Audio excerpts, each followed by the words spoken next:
사도신경하심으로 예배드리도록 하겠습니다. 나는 전능하신 아버지 하나님 천지의 창조주를 믿습니다. 나는 그의 유일하신 아들 우리 주 예수 그리스도를 믿습니다. 그는 성령으로 잉태되어 동정녀 마리아에게서 나시고 본디오 빌라도에게 고난을 받아 십자가에 못 박혀 죽으시고 장사된 지 사흘 만에 죽은 자 가운데서 다시 살아나셨으며 하늘에 오르시어 전능하신 아버지 하나님 우편에 앉아 계시다가 거기로부터 살아있는 자와 죽은 자를 심판하러 오십니다. 나는 성령을 믿으며 거룩한 공교회와 성도의 교제와 죄를 용서받는 것과 몸의 부활과 영생을 믿습니다. 아멘. 자비와 은혜의 물결 어디서 나 주 얼굴 보내 주 사랑 날 붙드네 오 놀라운 주님의 자비와 은혜의 물결 어디서 나 주 얼굴 보내 주 사랑 날 붙드네 오 놀라운 주님의 사랑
날 이끄소서.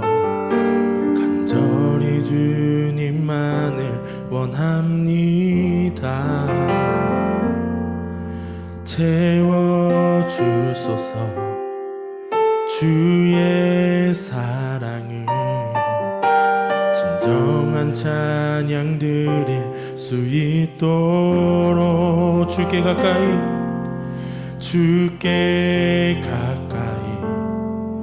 날 이끄소서. 간절히 주님만을 원합니다. 채워주소서. 주의 사랑을 진정한 찬양 드릴 수 있도록 목마른 나의 영혼 주를 부르니 나의 맘 만져 주소서. 주님만을 원합니다. 더 원합니다. 나의 맘 만져 주소서.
주를 부르니 나의 맘 만져 주소서.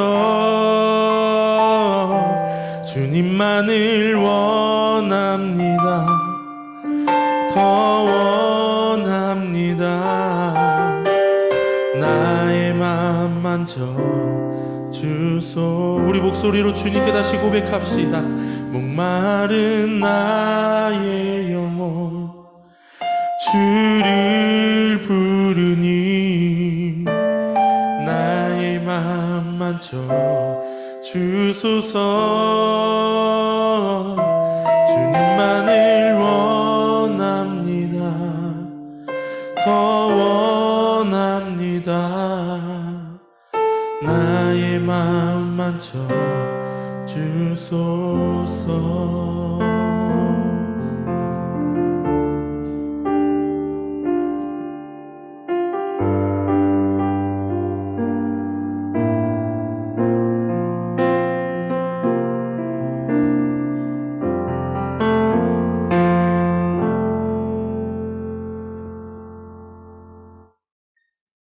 하나님 감사합니다. 오늘도 복된 주일을 허락하셔서 주님의 이름 아래 온라인으로 예배드릴 수 있게 해주셔서 감사드립니다. 하나님, 주일 아침마다 졸리고 더 자고 싶은 눈을 비비며 일어나고 가끔은 예배 시간에 늦어 머쓱한 표정으로 들어가기도 하고 함께 찬양도 부르고 공과도 하고 예배 후에 함께 밥을 먹기도 하던 너무나도 당연했던 일상을 잃어버린 지 벌써 2년이 다 되어 갑니다. 당연했던 일들은 사무치게 그리워졌고 답답한 마음은 풀 때를 찾지 못해 더욱 아파져만 갑니다. 하나님, 이런 상황 가운데서도 우리들 한 명 한 명을 지켜주시고 사랑해 주셔서 감사드리며 우리 중고등부 구성원 모두가 이 감사를 잊지 않도록 저희를 붙잡아 주세요. 그리고 하루빨리 일상을 회복시켜 주시고 저희가 얼굴을 맞대고 손을 잡고 다시 만날 수 있도록 인도해 주세요. 이번 주에는 한가위 명절이 있습니다. 바쁜 일상 속에서 가족들이 다 같이 모이는 1년에 몇 안 되는 명절조차 제한받는 상황이지만 가족 구성원 모두가 아직 서로를 생각하고 사랑하고 있음을 다시금 상기할 수 있는 명절이 될 수 있도록 해주세요. 어떤 상황에서도 우리를 지켜주시고 사랑해 주시는 예수님 이름으로 기도드렸습니다. 아멘.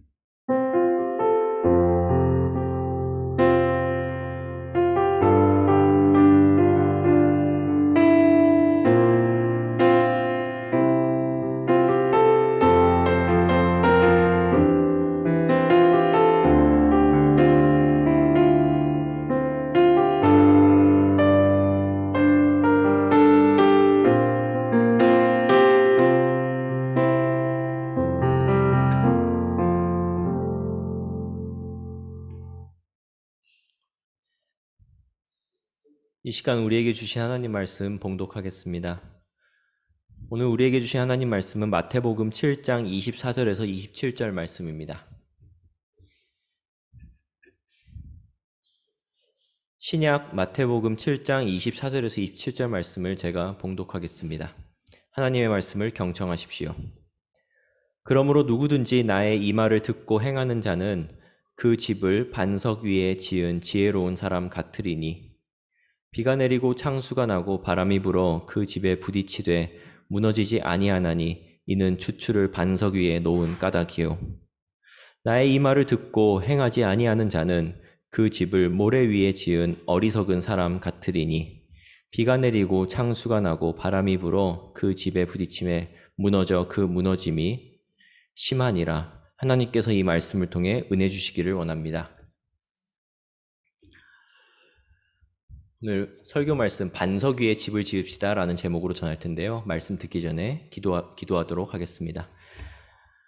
주님, 비록 우리가 함께 모여서 예배드리지 못하지만 주님께서는 살아계신 주님이시고 주의 말씀은 살아있사오니 말씀 전하는 자의 입술을 붙잡으셔서 이 말씀을 통해서 우리가 삶을 살아갈 수 있는 힘과 용기와 지혜와 능력을 얻을 수 있는 시간 될 수 있도록 주께서 이 예배의 중심 되시고 주인 되어 주시옵소서.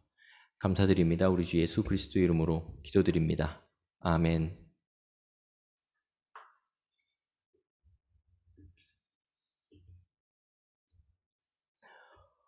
건물을 지을 때 시간이 가장 많이 드는 부분이 무엇인지 아세요? 네, 건물 하나를 이렇게 세울 때 시간이 가장 많이 드는 부분. 건물을 하나 지을 때요, 시간이 가장 많이 드는 부분은요, 기초공사입니다. 이 기반을 까는 기초공사를 잘하고 나면 건물을 위로 올리는 일, 그러니까 이 밑에를 잘 닦아놓으면요, 건물을 위로 올리는 일은 상대적으로 짧은 시간 내에 이루어집니다. 우리 교회도 건축이 예정되어 있죠. 그래서 조금 시간이 지나면은 교회 주변을 오가면서 예배당 건축 과정을 볼 수가 있을 텐데요. 땅을 파고 처음 기초 공사가 오래 걸리고 그리고 그 이후에 건물이 위로 올라가는 일은 벌써 건물이 저렇게 올라갔어? 라는 생각이 들 정도로 짧은 시간 안에 빠르게 진행될 것입니다. 우리에게 잘 알려진 보드게임 중에 굉장히 흔한 보드게임 중에 젠가라는 게임이 있죠. 나무 블럭을 하나하나씩 이제 쌓아 올린 다음에 거기서 이제 하나씩 뽑아가지고 그 위에 올려놓는 그런 게임이죠. 그래서 이제 무너지는 사람이 지게 되는 그런 게임인데, 젠가 나무 블럭을 하나씩 뽑을 때 가장 위태로운 상태는 블럭의 아랫부분이 많이 빠져 있을 때입니다. 그러니까 이 블럭에 층층이 쌓아 올려있는데 아랫부분이 이제 많이 빠져 있으면은 그 기반 자체가 이제 흔들리니까 가장 위험한 상태이죠. 너무나도 당연한 이야기이겠지만 건물의 아랫부분, 그러니까 이 건축물의 아랫부분이 흔들리면요, 건물 전체와 외관이 아무리 보기 좋고 아름답게 지어졌을지 몰라도 작은 충격만 가해져도, 비바람이 불어도 그냥 쉽게 무너지게 됩니다. 그래서 기초공사가 중요합니다. 기초를 잘 다져놓아야 이후에 어떤 부분이라도 안전하게 쌓아 올리고 장식할 수가 있습니다. 그런데 이런 원리가 적용되는 것은요, 건물뿐만이 아니죠. 그죠? 네, 어쩌면 모든 부분에서 가장 중요한 것이 기초를 쌓는 일, 그러니까 기초를 어떻게 잘 닦아 놓느냐가 정말 중요합니다. 우리는 우리 삶에 좋은 습관을 만들고, 그리고 공부할 때 그런 학업적인 능력을 쌓아가는데도요, 기초가 중요합니다. 더 어려운 수학 문제를 풀기 위해서는요, 쉬운 기초적인 문제를 많이 풀어봐야 되고요. 그러니까 뭐 곱셈 나누기를 하기 전에 덧셈 뺄셈부터 잘 해야 되죠. 네, 그걸 잘 해야지 그 다음을 할 수 있는 거고요. 2차 방정식을 하기 전에 1차 방정식을 열심히 해놔야지 2차 방정식을 할 수 있는 것입니다. 그리고 테니스와 같은 운동을 만약에 한다고 가정해 봅시다. 테니스를 칠 때 기본적인 이 자세를 수도 없이 연습을 하고, 그리고 노래를 잘하기 위해서는요, 이 가창 능력을 하기 위해서는 기본적인 발성 연습을 꾸준히 잘 연마를 해야 우리는 더 어려운 곡도 할 수 있고, 그리고 더 어려운 것도 해낼 수가 있습니다. 어떤 분야이든지 기초는 정말 중요한데, 무엇이 가장 기초가 되는지 파악하는 것도 굉장히 중요한데요. 그것을 이제 잘 파악하고 그 기초를 잘 다지면요, 어떤 것이든지 실력이 상승할 수밖에 없습니다. 물론 누구나 전문가가 될 수 있는 건 아니에요, 모든 분야에서. 하지만 그 어떤 부분이 기초에서 제일 중요한 부분인지 그걸 잘 파악하고 계속 그걸 꾸준히 하면요, 전문가까지는 아니더라도 그래도 우리의 실력이 꾸준히 상승할 수 있다라는 이야기입니다. 자, 제가 기초를 쌓는 게 굉장히 중요하다 말씀드렸는데, 그리고 기초가 어떤 부분을 쌓는 것이 이제 중요한가도 이제 매우 중요하다 말씀드렸는데, 하나 예를 들어보겠습니다. 여러분 혹시 수준 있는 좀 영어를 구사하기 위해서 가장 중요한 게 뭔지 아십니까? 네. 그냥 이렇게 가서 외국인이랑 대화 잘하고요, 회화 잘하고 이런 거 말고요, 정말 학업하고 그리고 어떤 외국에 가서요, 일도 하기 위해서 부족함이 없는 그런 깊이 있는 영어를 잘하기 위해서는 어떤 기초가 필요할까요? 네. 영어 단어를 많이 외우고 문법을 잘 아는 것, 뭐 이런 것을 말할 수도 있을 것 같습니다. 하지만 다른 나라의 언어를요, 수준 있게 구사하기 위해서 더욱 기초가 되는 것은요, 자신의 모국어를 잘하는 것입니다. 네. 물론 발음과 같은 부분은요, 모국어의 능력과 상관없이 이루어집니다. 그러니까 뭐 한국말을 잘한다고 해서요, 발음을 잘하는 건 아니에요. 네. 하지만 이 언어의 깊이, 그러니까 이 언어를 더욱더 수준 있게 구사하기 위해서는요, 자신의 모국어 능력이 성장한 만큼 자신의 외국어 능력도 함께 성장할 수가 있습니다. 한번 생각해 보십시오. 여러분 한국말로도 모르는 단어를 여러분 영어로 이해할 수 있겠습니까? 네. 그러니까 영어로 뭐 대학교에서 쓰이고 그러니까 뭐 미국 대학교, 뭐 영국 대학교 이런 데서 쓰이는 단어들을 내가 외워요. 네. 뭐 GRE 뭐 이런 데 나오는 단어를 막 외워요. 근데 내가 그 단어 뜻을 보니까 한국말로도 뭔 말인지 잘 모르겠어요. 그러면 그게 공부가 안 되겠죠. 예. 그러니까 이 외국어를 잘하기 위해서는요, 나의 모국어 능력이 어느 정도 성장해야지 그 성장한 만큼 나의 외국어 능력도 성장할 수 있다는 게, 어떻게 보면은 그 외국어를 잘할 수 있는 가장 기초적인 부분이겠습니다. 자, 이처럼 무엇이 기초가 되는 것인지만 잘 파악하고 그리고 그 기초를 제대로 다지면 우리는 누구든지 성장할 수 있습니다. 꾸준히 하기만 하면요, 우리는 누구든지 성장할 수 있어요. 자, 그렇다면 신앙생활의 기초가 되는 것은 무엇일까요? 오늘 말씀에서 신앙생활의 기초는요, 기초라고 표현하지 않고요, 반석이라고 표현했습니다. 네, 반석. 반석은 건축할 때 가장 아래에 까는 돌을 말하는데요. 이 말 자체가 기초라는 말과 동일한 말이 되겠습니다. 다시 질문하면요. 우리 신앙생활의 반석, 그러니까 우리 신앙생활의 기초는 그럼 무엇일까요? 다윗은요, 시편 18편 31절에 이렇게 이야기하고 있습니다. 여호와 외에 누가 하나님이며 우리 하나님 외에 누가 반석이냐라고 말하면서요, 이 하나님을 찬양했고요. 그리고 바울은 고린도전서 3장 11절에 이렇게 말했습니다. 이 닦아둔 것 외에 능히 다른 털을 닦아둘 자가 없으니 이 터는 곧 예수 그리스도라라고 이야기했습니다. 그러니까 바울은요, 교회의 터, 교회의 기초가 예수 그리스도다라고 고백을 했습니다. 이처럼 다윗, 그러니까 이 시편에서 나왔던 다윗의 고백과 그리고 고린도전서에서 나왔던 이 바울의 고백을 종합해 보면요, 이 땅의 신앙, 그러니까 우리가 믿는 그 교회, 우리가 믿는 그 신앙의 기초와 반석이 되는 것은 무엇이냐? 바로 하나님과 예수 그리스도다라고 우리는 말씀을 통해서 종합해 볼 수 있겠습니다. 자, 그렇다면 우리는 예수 그리스도와 아버지 하나님이라는 그 반석 위에 어떻게 신앙의 집을 쌓을 수 있을까요? 그러니까 기초는 예수 그리스도와 하나님으로 이렇게 잘 닦아놨어요. 그런데 그 위에다가 이제 신앙의 집은 어떻게 지을 수 있느냐가 지금 질문입니다. 오늘 말씀 24절에 이런 본문이 있습니다. 다시 한번 잘 보시면서 들어보셨으면 좋겠습니다. 그러므로 누구든지 나의 이 말을 듣고 행하는 자는 그 집을 반석 위에 지은 지혜로운 사람 같으리니. 누구든지 나의 이 말을 듣고 행하는 자는 그 집을 반석 위에 지은 지혜로운 사람 같으리니. 이 말씀에 따르면 하나님의 말씀을 듣고요, 그리고 그 말씀대로 살아가면 우리는 반석이신 예수 그리스도 위에 집을 쌓을 수 있다고 이야기하고 있습니다.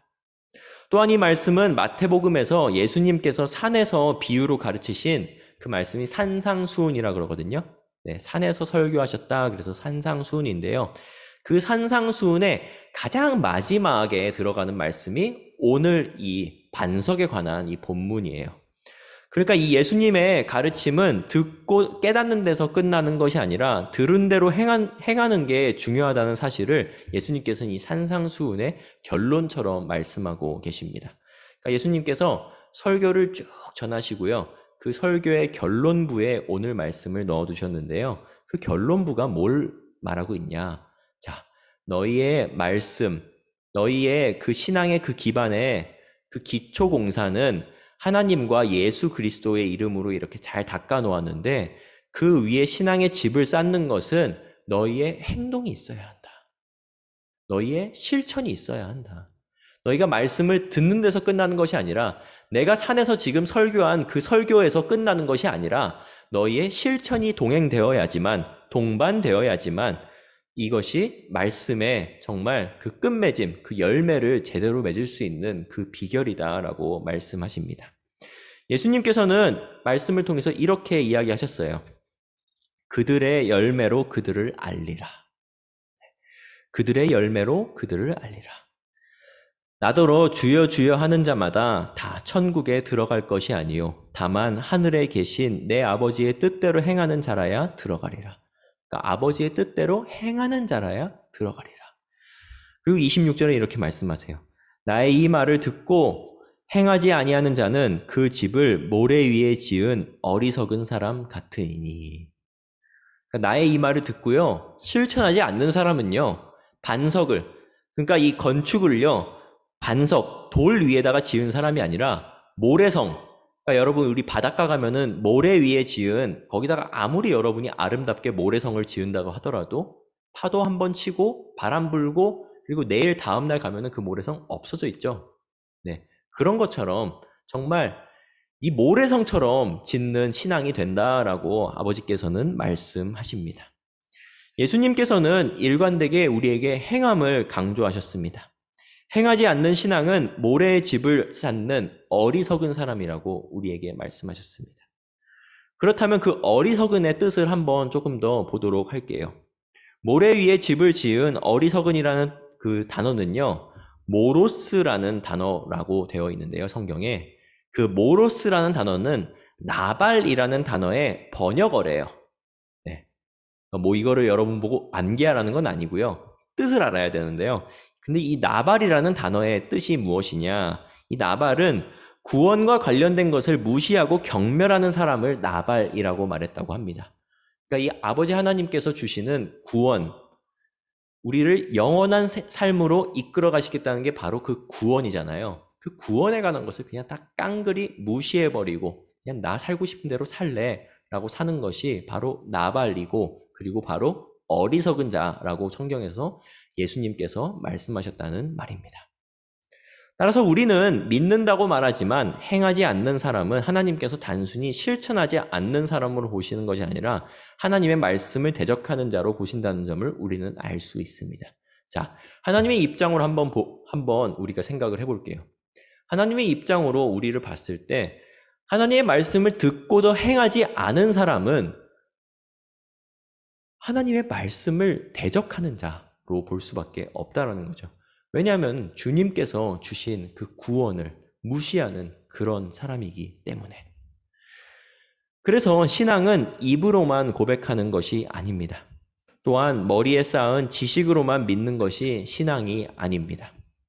정말 살아있는 신앙은요, 철저하게 그 말씀대로 살아내는 것이 바로 참된 신앙입니다. 예수님이 계시던 팔레스타인 지역은 석회 안반이 많아서요, 반석 위에 기초를 놓기 위해서는 단단한 흙을 파내고 또 파내는 긴 과정이 필요했다고 합니다. 그러니까 그 지역 자체가요, 우리나라는 이제 토양 자체가 석회가 많진 않거든요. 그래서 우리나라는 이제 아무래도 식수로 사용하기에 굉장히 그 수돗물을 먹어도 사실 큰 지장은 없죠. 하지만 이제 외국 여행 나가게 되면은 수돗물 먹지 마세요라고 이제 가이드 분들이나 이런 분들이 많이 이야기를 하시거든요. 그런 분들이 이야기를 이제 잘 들어보면 그 지역에는 석회가 많은 지역들이 많아요. 그리고 이제 석회가 많은 물을 이제 먹게 되면은 처음에 이제 몇 번 먹는 건 사실 지장이 없지만 그 이제 쌓이고 하면 이제 몸 안에, 신체 안에 이제 돌이 생기고 하고 이제 그런 일이 생길 수가 있거든요. 이제 그 팔레스타인 지역, 그러니까 예수님이 계시던 그 지역도 석회가 많던 그런 지역이었대요. 그러다 보니까 이 석회 안반이 많은 지역은요, 뭔가 이 땅을 파기 위해서는 정말 파고 또 파야 되는 그런 긴 여정, 긴 과정이 필요했다고 합니다. 누가복음 6장 48절에는 반석 위에 집을 짓기 위해 깊이 팠다라는 말이 나오는데요. 그만큼 반석 위에 털을 잡는 일은 그러니까 우리나라에서 건축을 하는 일보다 그 팔레스타인에서 건축을 하는 일은요, 정말 그 반석을 제대로 쌓기 위해서 땅을 파야 되니까 더 긴 과정이 필요했다는 것을 우리는 이 말씀을 통해서 알 수 있습니다. 깊이 파서 건축가가 안반이 나올 때까지 땅을 파고 또 파듯이 우리도 반석 위에 집을 지은 자들처럼 살기 위해서는요, 우리의 신앙생활은 흙을 파고 파고 또 파는 것처럼 살아야 합니다. 듣기만 해도 좀 쉽지 않은 일이죠. 네. 자, 이 말은 다른 말로 하면 이렇게 설명드릴 수도 있을 것 같습니다. 예수님을 믿으면서 사는 일 정말 쉽지 않습니다. 네. 처음에 교회에 올 때는 예수님 믿으면서 사는 일 조금 어렵지 않을 수도 있다라는 생각이 들 수도 있는데, 신앙생활을 하면서 꾸준히 살아가는 일, 솔직히 말하면요, 정말 쉽지 않습니다. 하지만 여기 안에 우리가 인생에서 정말 꼭 붙잡고 갈 만한 유일한 가치가 있기 때문에 우리는 그 가치만을 바라보고 주님 말씀만을 붙잡고 씨름하면서 나아가는 것이 우리가 할 일이고요. 그리고 우리 신앙인이 붙잡아야 되는 것입니다. 자, 여러분, 우리를 한번 생각해 보았으면 좋겠습니다.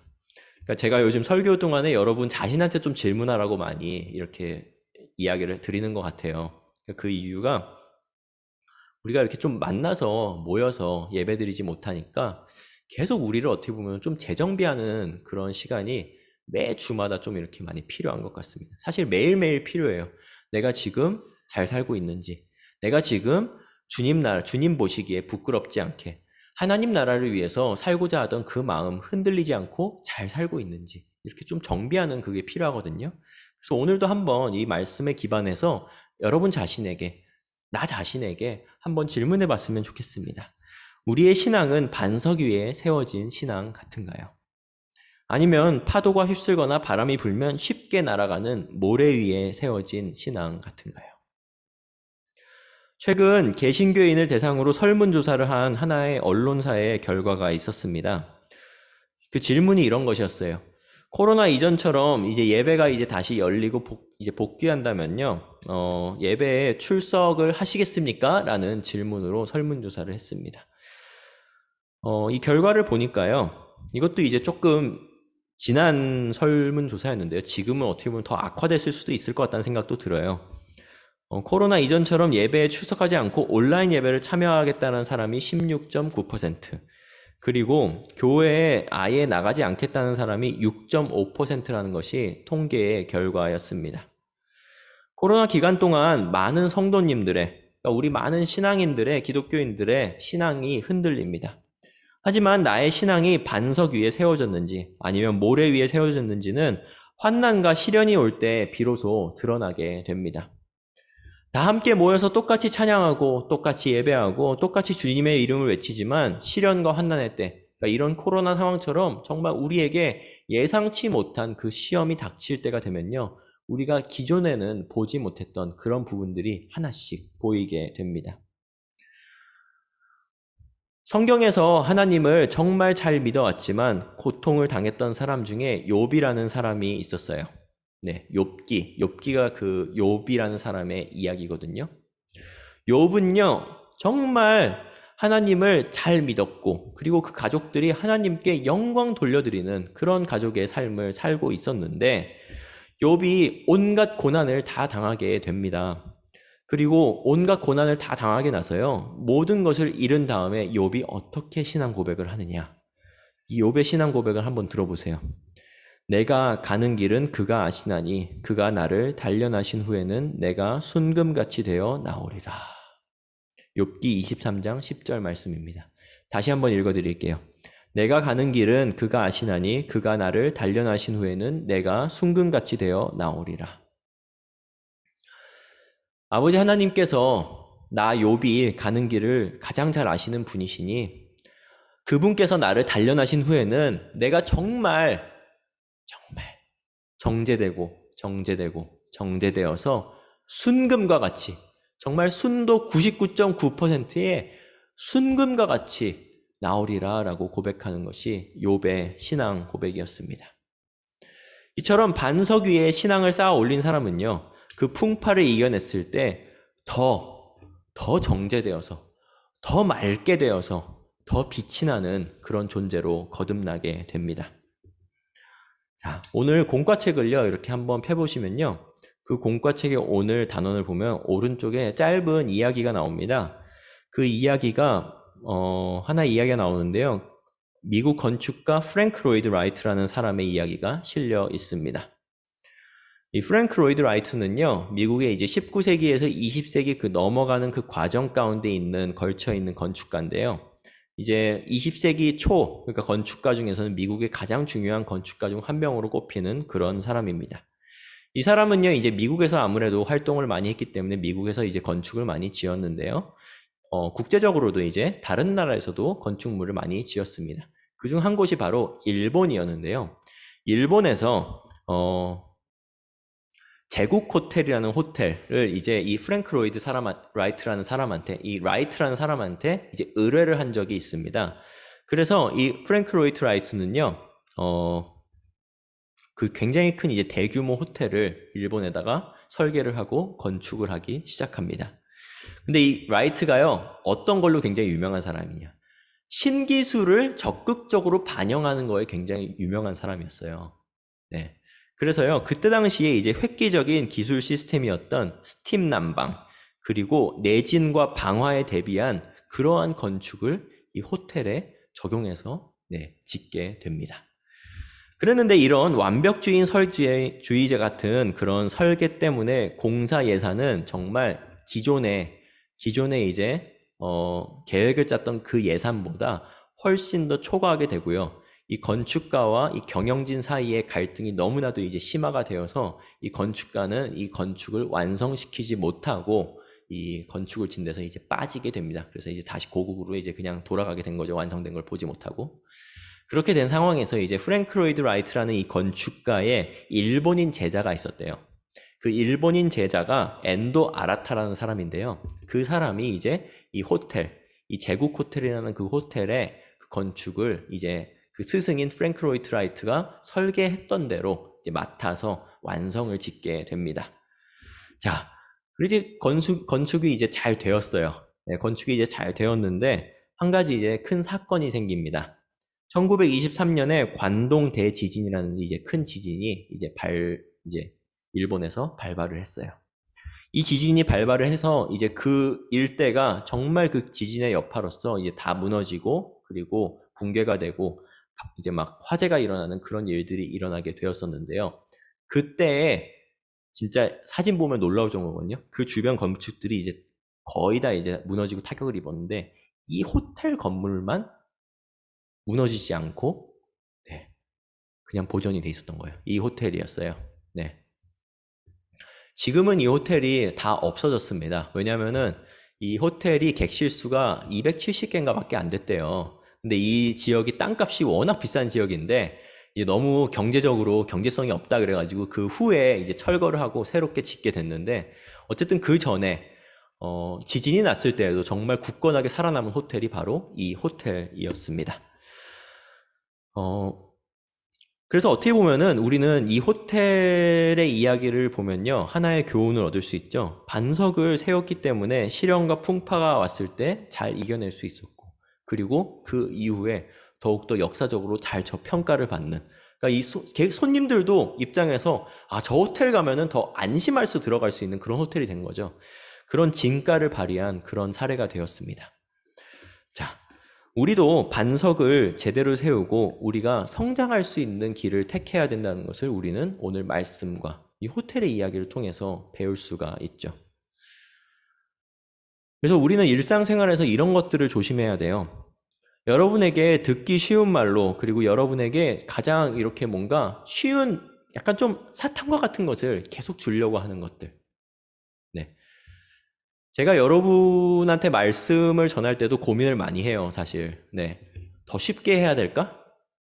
아니면은 정말 내가 그냥 고등학교 고학년이나 대학생들을 대하는 거랑 비슷한 수준으로 해야 할까라는 것을 이제 많이 고민을 하거든요. 그런데 저는 좀 그런 생각이 있어요. 제가 여러분한테 너무 쉽게 전하면은 제가 여러분을 무시하는 거라는 생각이 있어요. 네. 왜냐하면은 여러분이 성장할 수 있는 그 여건이 앞으로 성장할 수 있는 그 계단이 정말 많은데 그거를 아직 너희는 그냥 여기 수준이야 라고 머무르게 하는 그것에 저는 이렇게 좀 갇혀있고 싶지 않다는 그런 생각을 굉장히 많이 하거든요. 근데 여러분 일상에서도 마찬가지입니다. 여러분 신앙에서도 마찬가지예요. 네. 계속 쉬운 자리에 있고자 하는 것이 아니고요. 계속 성장하고자 노력해야 합니다. 그리고 우리는 그 반석을 잘 깔고요. 기초를 공사를 잘하고 그 풍파를 담대하게 나아갈 수 있어야 됩니다. 그래서 그 풍파를 통해서 더욱더 성장하고 그리고 더욱더 다음 단계로 나아갈 수 있는 곳으로 가야 되는 것이 바로 저와 여러분이 아닐까라는 생각을 저는 합니다. 신앙이든 일상이든 모든 분야에서 나 자신을 낮게 평가하고 겸손한 자세로 가는 것 굉장히 중요합니다. 그래서 겸손한 자세로 나 자신을 낮게 평가하되 하지만 목표와 가는 그 지향점은 높게 잡아야 됩니다. 그래서 기초를 잘 다지되 우리가 그 가는 길은 높은 길을 갈 수 있도록 우리는 한 걸음 한 걸음 나아가야 된다는 것이 오늘 말씀에서 적용할 수 있는 오늘 말씀이 말하고자 하는 그런 바입니다. 예수 그리스도라는 반석 위에 우리의 신앙의 그 집을 올려봅시다. 그리고 세상의 풍파를 두근거리는 설레는 마음으로 기다리는 사람이 되어봅시다. 그러니까 이 세상의 풍파가 나는 두려워요. 나는 이 풍파를 어떻게 해서든지 피해갈 거야. 그러니까 나는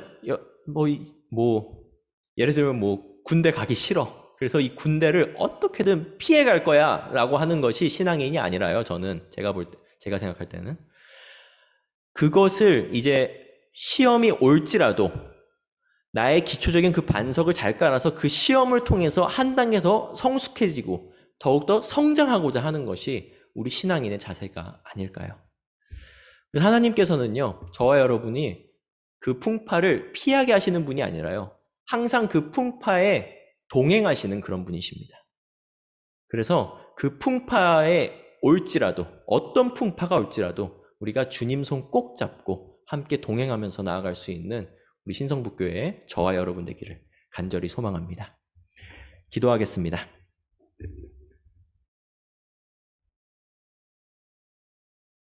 우리를 너무나도 사랑하시고 항상 우리를 보살펴 주시는 주님 감사합니다. 우리가 주님을 알고 예수 그리스도를 알고 우리의 기초를 잘 다지고 신앙생활을 할 수 있음이 정말 주님께서 주신 너무나도 큰 복이고 감사임을 고백합니다. 주님, 우리가 이 땅에서 살아가는 동안에 더 쉬운 길, 더 간편한 길, 더 안전한 길을 택하는 자가 되지 않기를 소망합니다. 우리가 주님께서 가기 원하시는 그 풍파, 주님께서 가기 원하시는 어려운 길일지라도 담대히 나아갈 수 있는 우리 되게 하시고, 그리고 우리가 항상 주님의 손 꼭 붙잡고 함께 동행하면서 살아갈 수 있는 우리 중고등부 청년, 중고등부 그리고 우리 교사 선생님들 될 수 있도록 주님께서 이끌어 주시고 동행하여 주시옵소서. 우리가 오랜 시간 동안 만나지 못하고 있습니다. 이 시간 동안 우리의 믿음, 우리의 신앙의 집이 흔들리지 않게 하시고 우리의 기초, 우리의 반석을 더욱더 견고하게 다질 수 있는 그런 기간 될 수 있도록 주님께서 이끌어 주시고, 우리가 다음에 만날 때, 우리가 다시 만날 때는 정말 더욱더 성숙한 신앙인의 모습으로 만나고 서로 환대할 수 있는 우리의 모습 될 수 있도록 주께서 이끌어 주시옵소서. 감사드립니다. 우리 주 예수 그리스도 이름으로 기도드립니다. 아멘.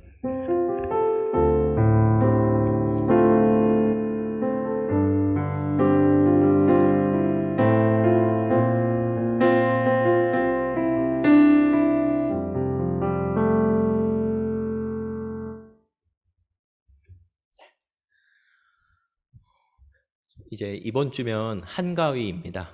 네, 이제 추석인데요. 오늘 말씀에서 예수님께서 이제 우리에게 말씀하신 것처럼 우리가 말씀을 듣고 그냥 생각하는 데서 끝나는 것이 아니라 말씀을 이제 실천하는 게 굉장히 중요하다라고 주님께서 이제 말씀을 하셨잖아요. 어떤 풍파가 있더라도 우리가 주님과 함께 동행하면서 뚫고 가겠습니다라는 그 실천 굉장히 중요하고요. 그리고 또한 우리 이번에 한가위 굉장히 또 어려운 시기 안에 치러지게 되는데요. 이 한가위가 부모님들한테 또 굉장히 큰 도전과 풍파이기도 합니다. 굉장히 할 일도 많고요. 그리고 챙길 것도 많고, 바쁘시니까요. 여러분도 그 집안에서 이제 부모님들 이제 같이 잘 돕고, 그리고 함께 부모님들 이제 좀 여러분이 섬기고 할 수 있는 우리 중고등부 되었으면 좋겠습니다. 자, 오늘 주기도문으로 오늘 예배 마치도록 하겠습니다. 주기도문 하겠습니다. 하늘에 계신 우리 아버지, 아버지의 이름을 거룩하게 하시며 아버지의 나라가 오게 하시며 아버지의 뜻이 하늘에서와 같이 땅에서도 이루어지게 하소서.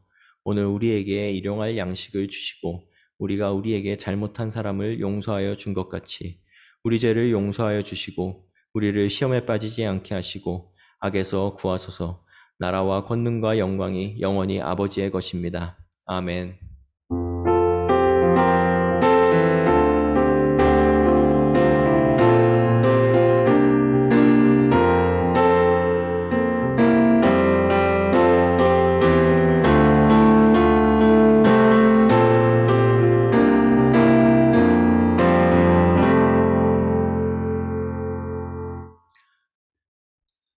오늘 예배 함께 해주신 우리 줌으로 참석해 주신 중고등부 친구들, 선생님들, 그리고 현장에 나와 계신 선생님들 모두 다 감사하고 환영하고 축복합니다. 자, 오늘 41명이 들어와 있는데요. 찬종이, 우리 고3 찬종이, 그리고 우리 현민이, 재훈이, 선기, 하민이, 제다, 한서, 혜원이, 채은이, 나윤이, 진모, 진욱이, 유빈이, 가연이, 다인이, 은채, 재서, 재하, 채경이, 민석이, 진휘, 주한이, 태인이, 결이, 나영이 이렇게 들어와 있네요. 우리 예배에 함께 해주신 여러분 너무나도 환영하고 오늘 공과 공부 꼭 하고 갔으면 좋겠습니다. 그리고 추석 명절 잘 보내시고요. 네, 함께 가족들이랑 함께 좋은 시간, 네, 뜻깊은 시간 보낼 수 있는 그런 명절 되었으면 좋겠습니다. 우리 잘 보내고요. 우리 다음 주에 또 만나요. 우리 안녕.